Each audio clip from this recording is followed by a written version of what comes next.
Melissa from Live Healthy and Blessed, and today we're going to teach you how to make homemade granola. This is Haley, my helper. Say hi. Hi. And this is Anya. Hi. Hi. They're going to be my helpers today. Okay, the first thing you're going to need to do is you're going to need to preheat your oven to 350 degrees. Then you're going to need 16 cups of rolled oats, not quick cooking oats, which we have right here. You're going to need, well, you don't have to do this, but we like to have a half a cup of a seed mix. You can use just ground flax seeds if you want, but we have a mixture of flax seeds and poppy seeds and millet and teff seeds and chia seeds that we mix together. And I use that, I grind that up a lot to put in breads or muffins, and I like to put it in my granola. But you can completely leave that out if you want.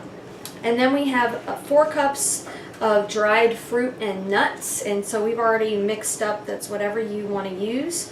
We've put in ours today some shredded coconut, some dried cranberries, bless you, chopped pecans, we've got pumpkin seeds, sunflower seeds, chopped almonds, and raisins. That's what we have in ours today, and we've done other things as well. We've done like dried, dehydrated banana slices, or you can use apple slices, or whatever it is that you like, whatever kind of fruit nuts you want, raw cashews, whatever. And then we've got a tablespoon of cinnamon. And then for our liquid ingredients, we've got 4 sticks of unsalted melted butter.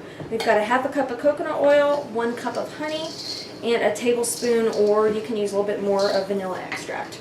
And I haven't done maple syrup, but you probably could use that to even make it a little bit more expensive. But it probably tastes really good. Okay, so the first thing we're going to do is going to mix up all our dry ingredients. So Haley, would you dump that in here for me, please? Good, that's our seed mix. All right, and Anya, you want to dump in the cinnamon? Good, there's our cinnamon. And here's all our dried fruit and nuts. Good job. Okay, now we're going to stir up all our dry ingredients really well. Stir it up. Okay, so Here, we'll take turns, okay?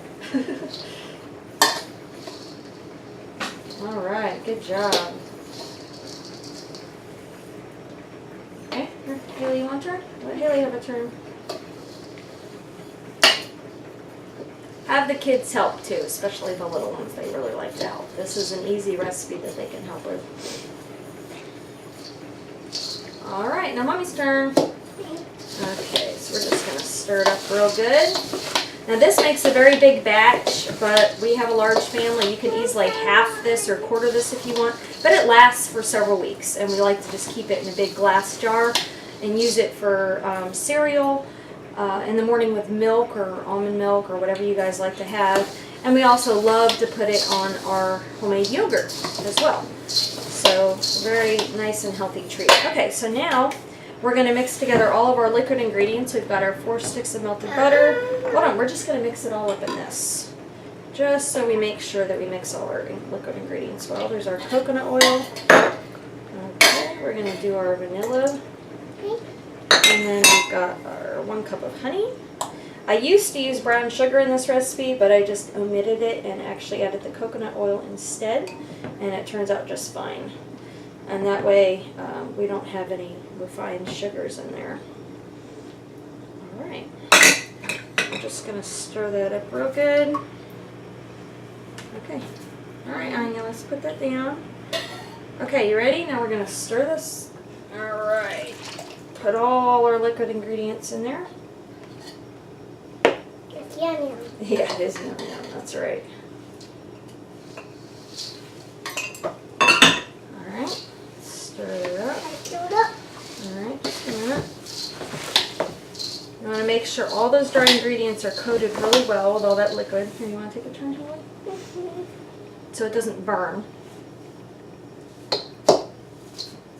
Oh, Anya's getting her fingers stuck in there. Alright.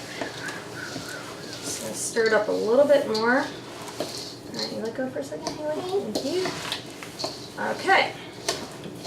Make sure everything is mixed up. You're getting your fingers all dirty on you. She's making sure it tastes good, right? Yeah. That's what happens when you have little helpers in the kitchen, right? They taste everything. Okay, I think we're mixed up pretty good. Now, I've got 2 very large baking sheets. If you had smaller ones, you could probably have to do 2 batches in the oven. And so we're just going to split it between my 2 large baking sheets. All right, girls, that's enough. All right. Is it yummy? Like I said, this makes a lot.